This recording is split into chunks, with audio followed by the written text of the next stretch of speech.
আসসালামু আলাইকুম প্রিয় প্রবাসীগণ, বরাবরের মতো আমি আবারও চলে আসলাম আপনাদের মাঝে। সবাইকে আমন্ত্রণ আরও একটি নতুন ভিডিওতে। প্রতিনিয়ত সবাই একটা প্রশ্ন করেন, ইকামার মেয়াদ না থাকলে কিংবা ডিজিটাল চুক্তি না থাকলে কফিল কিছু করতে পারবে কিনা। কফিল মানেই সুপার পাওয়ারম্যান। সে চাইলেই অনেক কিছুই করতে পারে।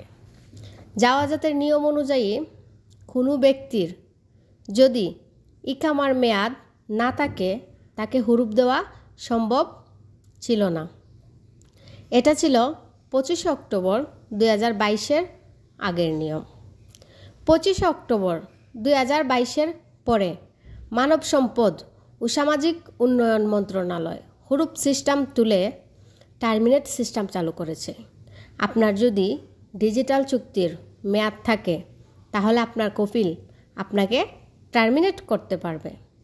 আপনি ভাবছেন আপনার ইকামার মেয়াদ নেই, আপনার কফিল আপনার কিছুই করতে পারবে না।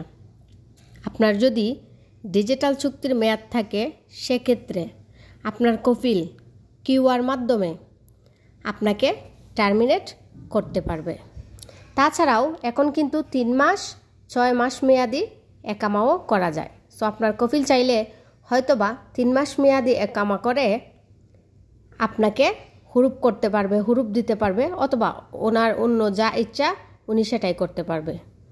ধন্যবাদ সবাইকে, আশা করি উত্তরটা পেয়েছেন।